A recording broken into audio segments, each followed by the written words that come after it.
Being 4:30, I will call the Board of Selectmen's special meeting for August 27, 2013 to order.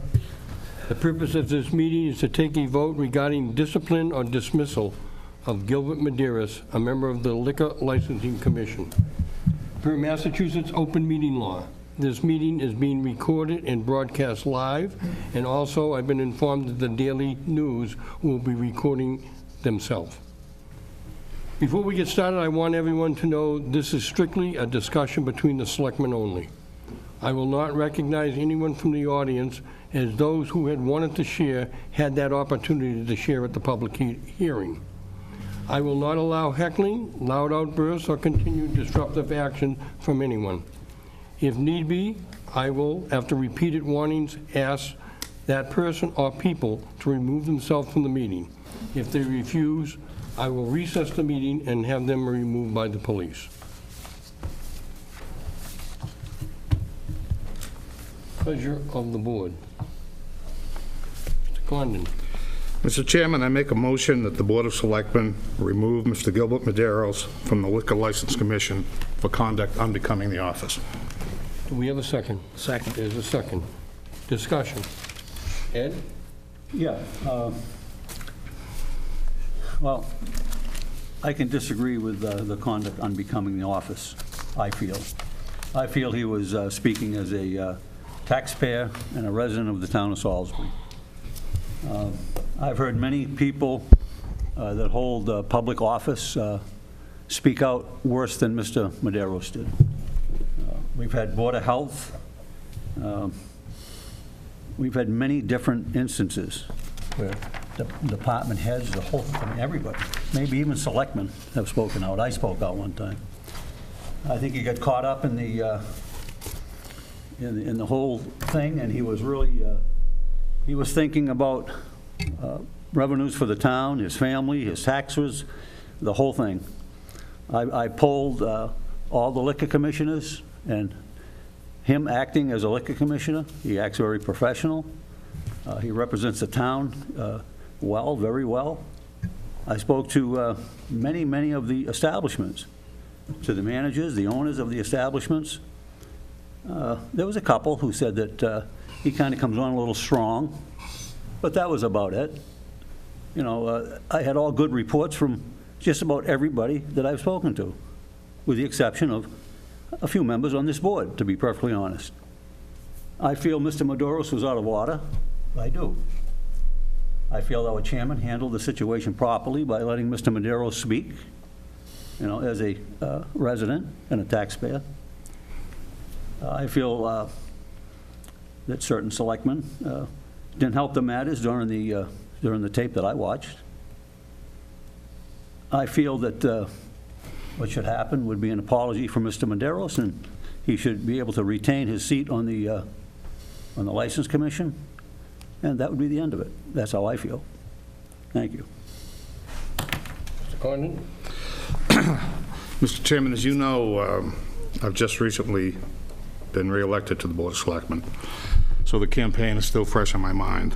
And when Mr. Hunt and I appeared at numerous campaign events on TV and otherwise, I made two promises, and only two promises. One was to work as hard as I possibly could. And if you saw the schedule that we've been keeping this summer, I think you'd agree that all of us are giving it a pretty good effort. And the second was that every night, at every chance, to do in what my heart and my conscience told me was the right thing to do, but what in my mind I thought was best for the town of Salisbury. Like most of you, I watched the tape once or twice, and I had several thoughts. Mr. Medeiros said on more than 5 occasions, "It's disgusting, it's disgusting, it's disgusting." I concur. What happened in that room that night was disgusting, but I'm referring to Mr. Medeiros' behavior.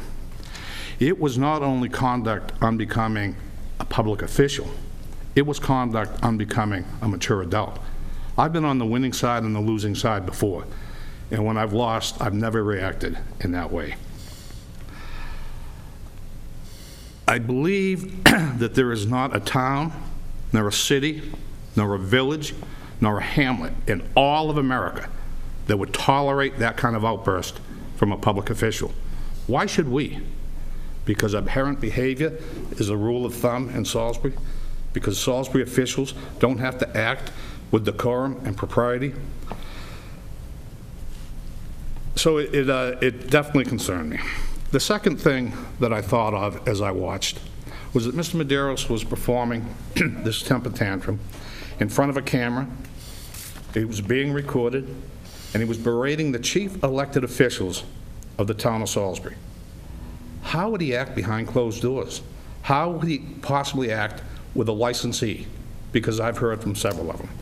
I don't believe that Mr. Medeiros has the temper nor the temperament to continue in this job. He was ably represented by counsel, and I would like to quote, Tony Papoulias Jr. said at one point, if Mr. Medeiros had sworn, it would be conduct unbecoming the office. Well, in fact, he swore twice. He was out of control. I'm concerned about future temper outbursts, and I will do what in my heart and in my mind I think is the right thing tonight. Thank you. Fred?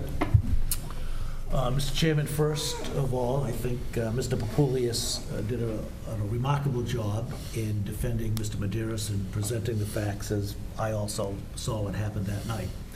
And when you read the charter, it talks about when you're holding office, to be removed from that office, it talks about incapacity, inefficiency, insubordination, and conduct unbecoming to that office. Now, as we all know, Mr. Medeiros was not acting as a chairman of a licensed liquor commissioner. As far as I was concerned, he was acting as a private citizen expressing his opinion. And granted, some of the words he used that night were disgusting, that he was ashamed, that he was begging us to reconsider what we were doing, because he was very concerned about our future. And he had a lot, he said at least once, if not twice, I have a lot of faith in this board acting here tonight. He referred to the selectmen as either gentlemen, or if he was referring to individual selectmen, he referred to them as Mr. And thirdly, as Mr. Condon just stated, the best for Salisbury. To remove an individual for office because we disagree with how they express themselves at a meeting where they are not acting in any official capacity is setting us, I think, down a very dangerous path. And I, for one, feel there's a big difference between being an official and conducting business as an official. And yes, if people are out of control or out of order as an official, that's one thing. But there's quite another thing if you're acting as a private citizen. So when it comes time to vote tonight, I will not be supporting this motion. Okay, if I could speak next. The events of the past weeks have provided much discussion, both publicly and privately, about the issue of free speech and how we as public officials should conduct oneself at public meetings, or quite honestly, anywhere. What has happened certainly has been both a teaching moment and a time of reflection for me, perhaps for all of us. I reviewed several times the tapes of July 1st, other meetings pertaining to this subject, and the recent public hearing. And I come away with the same conclusion, and that being that we all become angry at one time or another. But the important thing is how do we react to the anger? And I believe that's the basis of much of the discussion that we've had. Perhaps I might agree with one of my fellow selectmen who suggested Mr. Medeiros was passionate, but not threatening in his outburst on July 1st. Or maybe as others who have shared, Mr. Medeiros has the right to share in any manner whatever he wants. But in my opinion, Mr. Medeiros' actions were not passionate, but one of an angry person who let his emotions get carried away by berating and threatening certain people whose vote he did not agree with. Obviously, by his refusal refusal to at least apologize for his action. He believes he is 100% correct in the actions he took, and nothing should be done about it. Quite honestly, I totally disagree with that. His lawyer and I tried to broker over 3 or 4 days a compromise, which unfortunately failed. But I question, why did we even go down that road if he didn't sincerely believe he might have been wrong to some degree? Unfortunately, because of his action, I have little choice in the decision I have to make tonight. It's very clear to me. Thank you. Mr. Bolio? I won't repeat some of the things that have been said, but I'd like to expound on a couple. One, I do agree that in the evening in question, I didn't see passion for a gambling situation. I saw anger over a vote that would not allow it, which was our duty as select people to make a decision at that point. You're correct. Earlier, he was very respectful. At the 4:30 meeting, I think he was one of the last speakers, very politely said, gentlemen, I believe you'll do the right thing. We obviously didn't do the right thing in his mind. The 9, or not including his attorney, 9 people who spoke, there was sort of a theme. Some of them wanted to refer to how well he runs a meeting. That's not an issue in front of us. Nobody on this board has raised that as a point of contention. Some people talked about he's a passionate person. I would strongly disagree and ask anyone to look at the tape, and what we saw that evening at that time wasn't passion, it was anger. Some people, and this is what frustrated me the most, at the very beginning, there was sort of a deflect the whole issue by making other allegations. An allegation that somehow or other I, even though it wasn't spoken that it was I, somehow doctored the tapes, okay? That's a smokescreen. I think it's a smokescreen at that meeting. Someone indicated they want to blame the chairman. He didn't gavel him down. Smokescreen. And then lastly, the fact that I unfortunately sometimes in stressful situations might smile, okay? Thank you. And that situation is nothing more than a smokescreen. I smile, I'm sorry. If my smiling set him off worse, he has a problem, not me, okay? So then lastly, I do want to refer to the efforts of the chairman working with his attorney, and I was willing to make a compromise and not to vote for removal. But Mr. Medeiros, after agreeing to some, changed his position. If anyone has noticed, he had an opportunity here a week ago to at least apologize. He chose not to. Because I think, based on the circumstances, he doesn't think he did anything wrong. Calling in the words, if you go back and look at the tape, the words he used were not aimed at the action we took. It was aimed at the individuals who took them. Disgusting.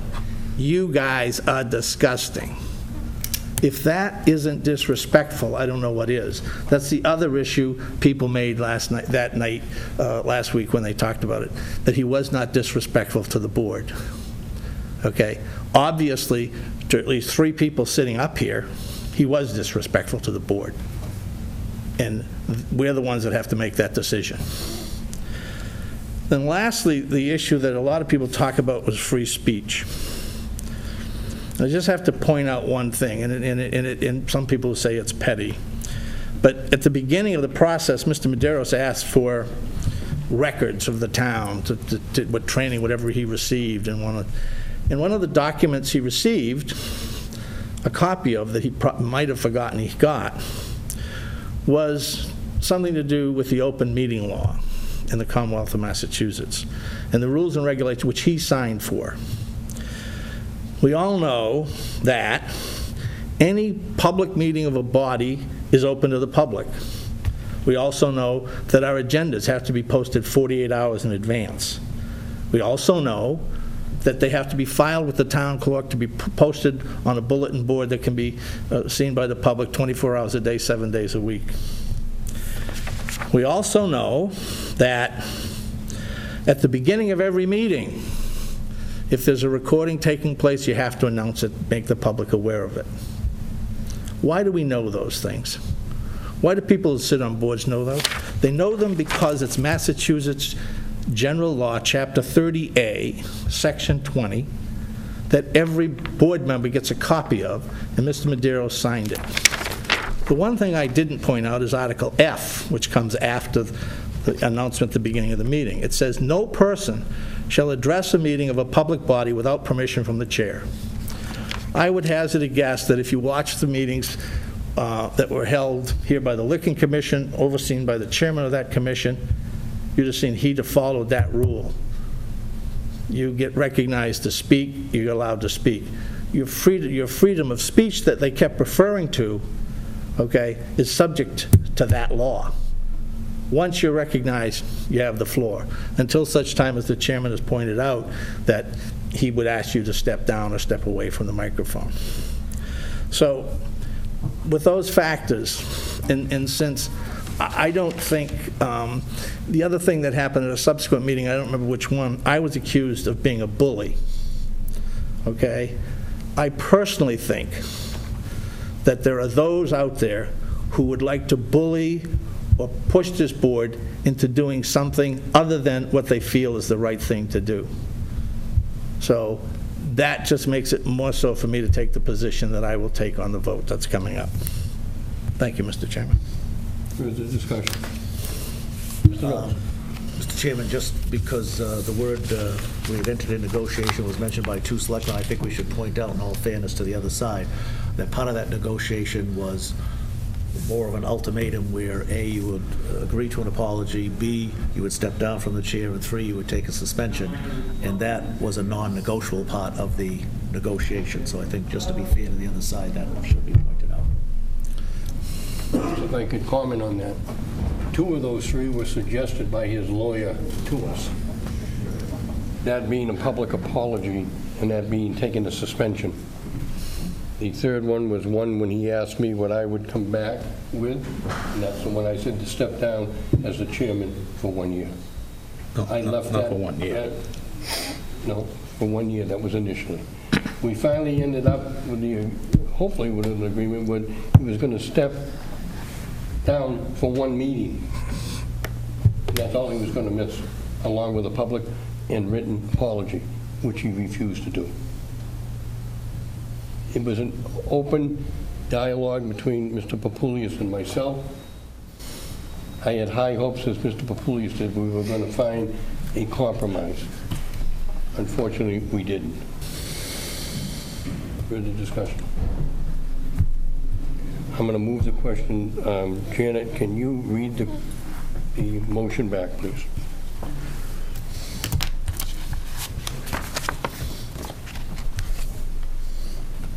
Motion by Selectman Condon, second Selectman Bolio. Vote to remove from the Liquor Commission, License Commission, remove Gilbert Medeiros from the Liquor License Commission. Conduct on becoming the office. Yes. Okay. Further discussion? If not, all those in favor? All those opposed? 3-2. Motion to adjourn? So moved. Second? All in favor? Adjourn. Hey,